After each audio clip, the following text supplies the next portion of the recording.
Babatunde Farinlore joins us this morning. He is the FRSC Sector Commander for Lagos State Sector Command. Thank you for joining us this morning. Thank you for having me. Merry Christmas.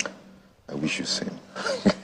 Does this look like it's a happy one? You probably don't get to hear that a lot because you're always working during Christmas. Always working, always on the road. And your men are certainly on the roads themselves now, right? Definitely. Now. Any special preparation for those of them who are at work right now for Christmas, in the spirit of Christmas? Yes, we have been getting a kind of support from generous stakeholders, from state government, from other stakeholders.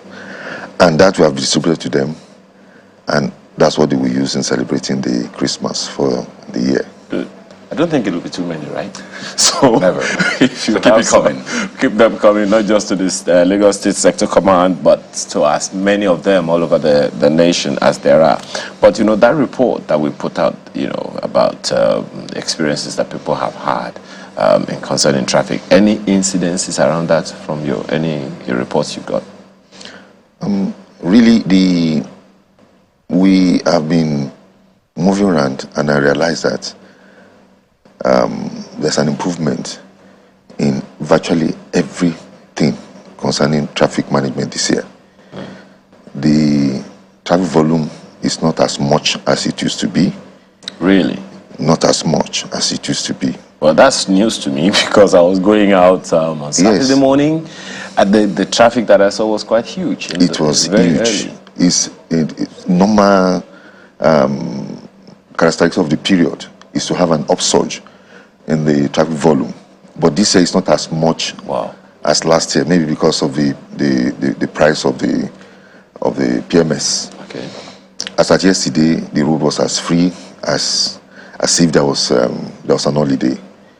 So, however, there were pockets of conflicts, collision, crashes, but to God be the glory, they were not fatal, and there was no serious injury in all these crashes that we recorded. That is the joy of what we have been able to do. This was made possible by the kind of preparation we had before the Christmas. We have gone around to ensure that aside the enforcement we're doing presently, we have gone to enlighten people, to educate people. We embark on free vehicle safety checks. We have been doing what we call evaluation engineering. We did road safety audits. We passed the report of the audits to appropriate authority for remedial solution and many other things. Those things have been yielding dividend, and that's why we have reduction in the fatality index this year.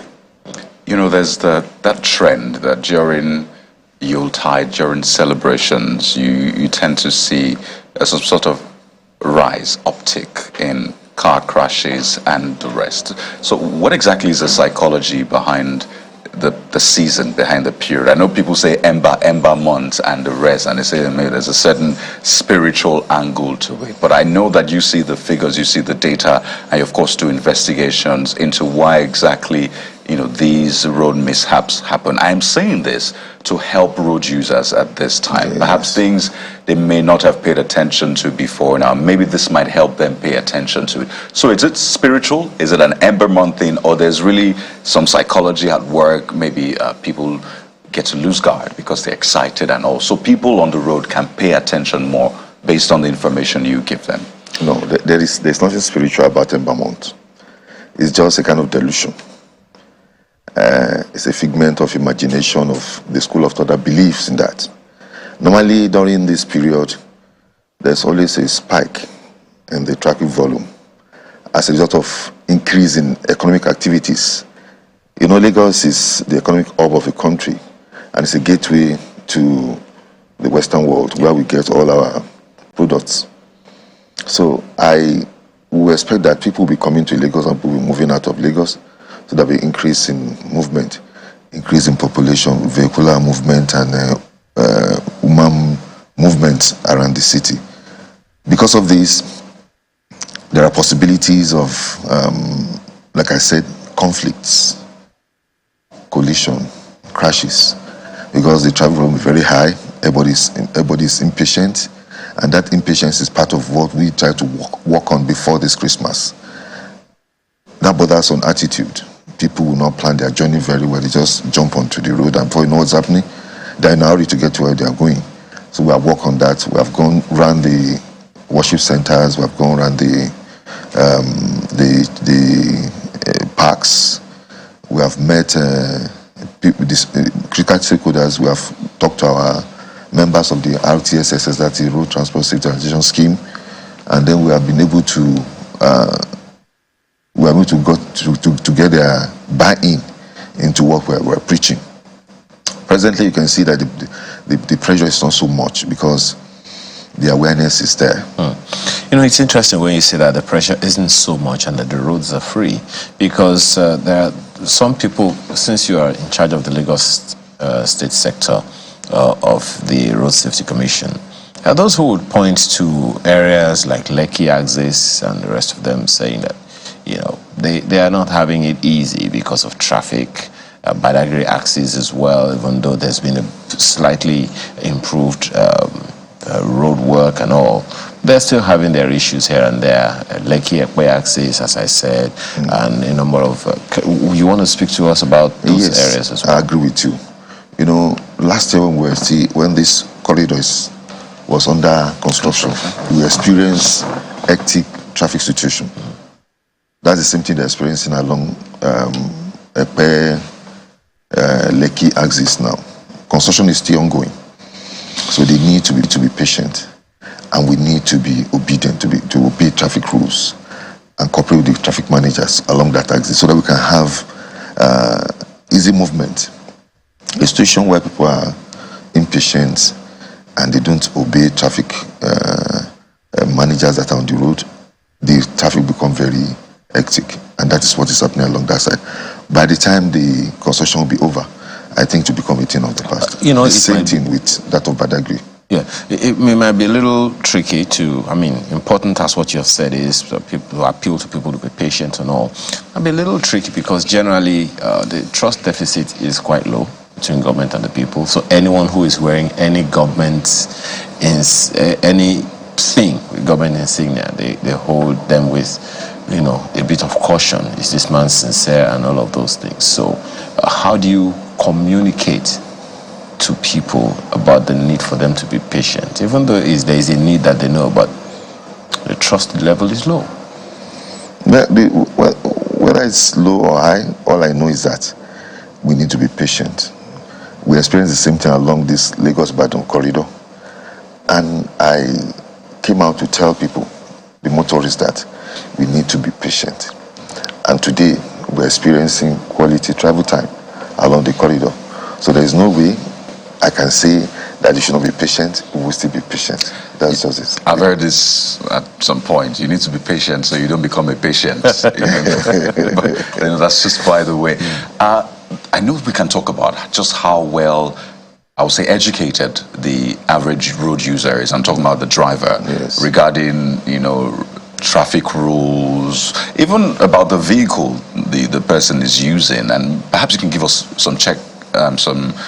some points to note before you get into your vehicle, the things you need to check to ensure. I know you've talked about expired tires, you've talked about even overspeeding, which you expect to be basic things that drivers will learn before they get their driver's license and all of that. So maybe we can talk about some of those things we need to pay attention to particularly. But I have noticed this, and I'd like you to speak to it. When I saw, the core talking about expired tires, I just realized that there's also another trend.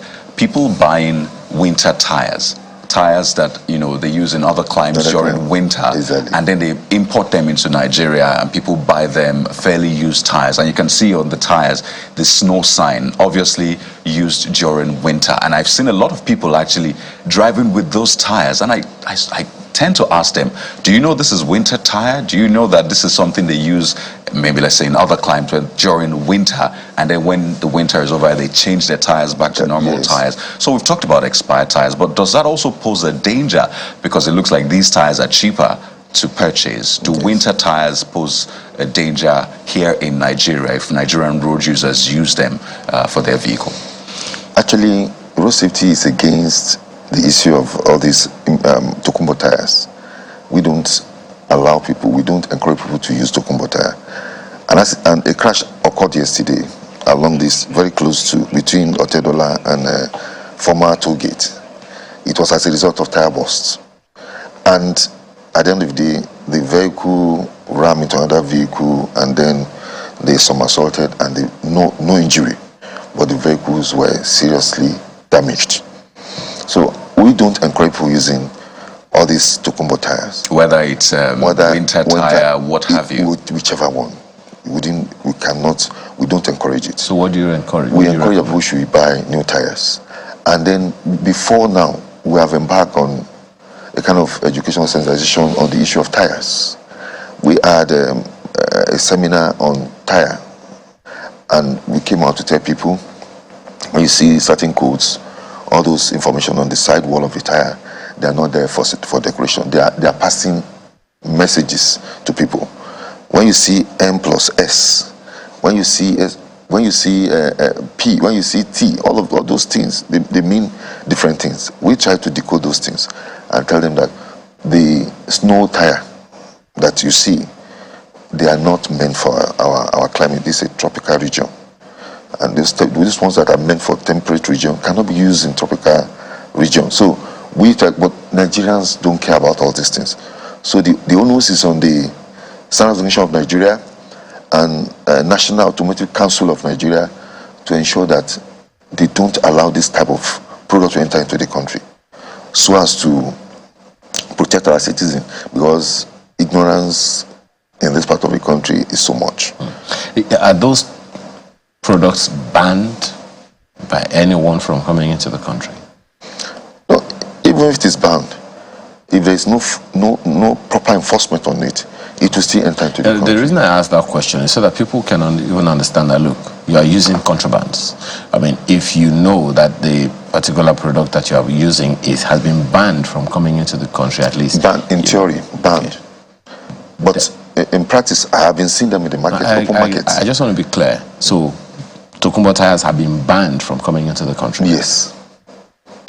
Since when has it been banned? Well, I cannot recall, but I know that it has not been. We don't encourage Tokumbo tire coming to the country, but I don't know since when. Okay. And I cannot say authoritatively how the ban came into force, but I know that we have been preaching against it, and it is as expected. We expect that the authorities in charge of the enforcement should be able to do the needful and ensure that they don't allow those expired tires to come into the country. Now, good thing you also now mentioned expired tires, because as we speak, with all of the information, all of the education and everything, people don't even still know that there are tires that expire. How does a Nigerian, for instance, know when a tire has expired before or after they bought it? Yeah, if you look at the side wall of a tire, there's a circle with 4-digit number. You can see, let's say 10, 22. For instance, that 10 means the 10th week in the year 2020. That was the day the tire was manufactured. And then you start counting. After 4 years, the tire has expired. Even if it's still new, it has expired. So we go around the churches, we go around the mosque, we go to park to talk to people that you need to be aware of the manufacture date of any tire before you buy them. Tires can still be very new, and if you install them, if they're already expired as you are going, they are susceptible to burst. It's a very important point you raised, and I think this is about safety first of all. Yeah. Whether it was banned or not, it's important to also put out that message in that, okay, this is banned. Safety aside, this is banned, and we can now say as a result of safety and other issues. So the message is out there, and I think it's important for the government agencies responsible to come out on this one. But it's also interesting to know that what a lot of people are excited about is just jumping behind the wheels and driving. Once people buy their vehicles, it's a major testimony, forgetting sometimes that there are rules to this one. There's traffic rules, there's an act that sets up the FRSC, which you have to go through, and not a lot of people enjoy that. I mean, people don't even read manuals for appliances anyway, talk more of even reading the laws. of the car. Even of a car, right? You know, and something came up recently which I'd like you to clarify, and I've tried to look through the laws, but since we have you here, you're also the law, or at least a law enforcement, agent yourself, and it's about making calls while driving, particularly using Bluetooth. Vehicles come with, Bluetooth, options where you can just pick the call from the steering and talk. Some people use the earbuds while they're driving, or the earpiece. What does the law say specifically about calling while driving, particularly with Bluetooth? Because we know most people use Bluetooth. It would be obviously wrong to put your phone to your ears, but particularly with Bluetooth, especially the ones in the car. It's an offense for you to make call or receive call while driving. Even if you're picking whether you use with the car iPod, steering, AirPod, whatever you want to use. even with the vehicle speaker. It will distract you. It will distract you. How so? You can be distracted because, driving needs 100% concentration. You use all your senses while driving. If you start talking, by the time you want to press or want to, just a second distraction can cost you your life. A second. That's why we said it's not only the fine that will be marked. People are not talking of J10 for people that are doing all those kind of distractive things.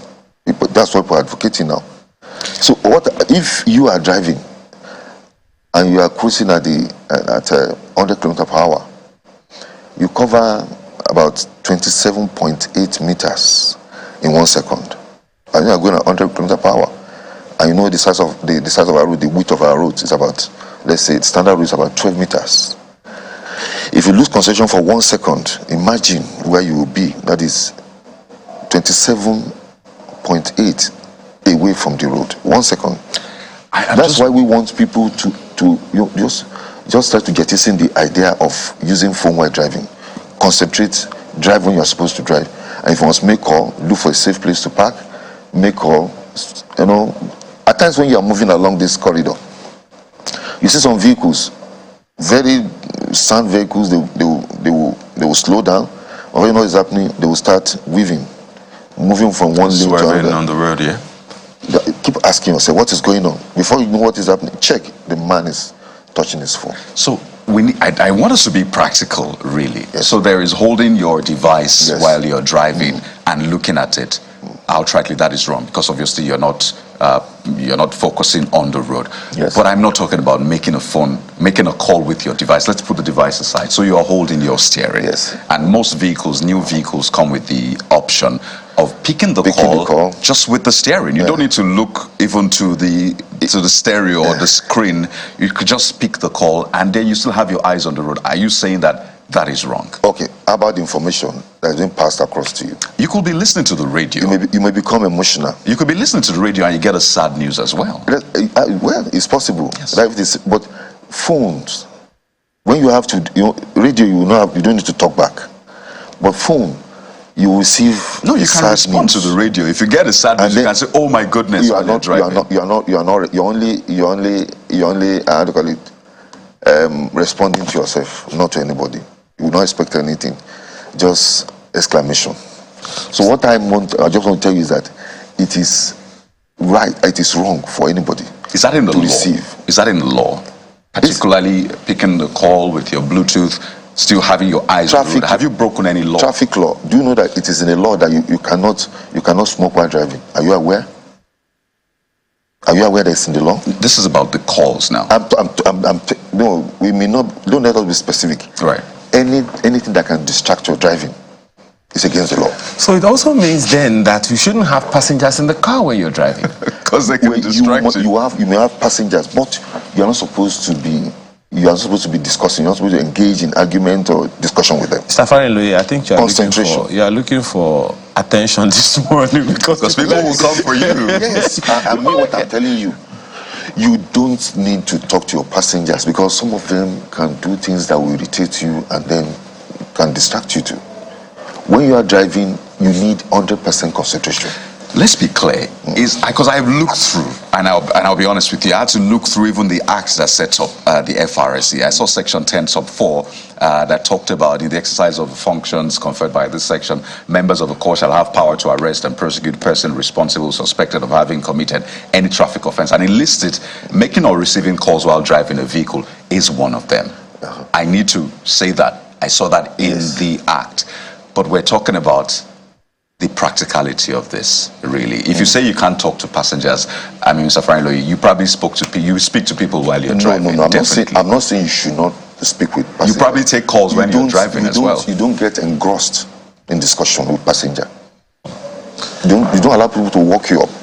When you are moving and you are talking, you are discussing, you allow. But some of them will even be arguing with you. Some of them will be abusing you. You don't need to. You must concentrate. So you're telling me all the taxi hailing app drivers that they need, that is essentially what they use for their business. That doesn't mean you cannot talk. No, I'm saying that if you want to I said don't get engrossed. No, I'm talking about arguments. making phone calls. So you have to reach them to say, oh, this is where I am. Can you meet me here? No. Their business is phone based. So you're saying they can't even use their phone first. Talk more of making a phone call. It is not allowed. It is not allowed. He said if the clause there is that if you must make call, you need to park. Okay. Look for a safe and park and make your call and continue your journey. So, Mr. Farinloye, so this fellow, I'm glad Kade mentioned practicality. This fellow has to reach you, and you are at home, he is on the road, and you are directing him, take this left, take this right. So is he expected to park and take those instructions before moving? Don't we have bus stops? Mr. Farinloye, you are in Lagos. Don't we have bus stops? We are in Lagos. Do you know that? Now, it's not, we're talking about hailing cabs. We're not talking about bus stops here. There are some interiors, in this part of our country that, come on, you understand what I'm talking about? I understand. Yeah. Okay. Secondly, by that, are you essentially saying that the federal government, through the Standards Organization of Nigeria, should ban all vehicles that have the capacity to receive calls from coming into Nigeria? No. There's nothing like that. If you want to ban vehicle, will you ban the use of phone? You cannot ban people from using phone. No, so you are not understanding what I'm saying. No. The vehicles that were designed, the vehicles came with the capacity to pick calls and end calls. So you probably drive one of those vehicles. It also has the capacity to increase the volume and decrease the volume while you are driving. While you are driving. Yes. So, if it is against the law, according to what you're saying now, that we should not use the phone while driving, and the car comes with that capacity, in order to deter people from doing that, shouldn't the federal government just outrightly ban those vehicles from coming into the country? It's okay. Federal government now ban vehicles that are having cigarette lighter from coming into the country because we want people to smoke while driving, or to not smoke.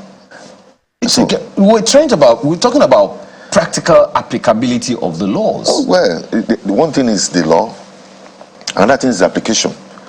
If you want to marry the two, there are no there are no exceptions to rules. There are no exceptions to certain rules. And if you want to look at it closely, when you say so things should be done, you know the truth of the matter. You're only trying to drag me along.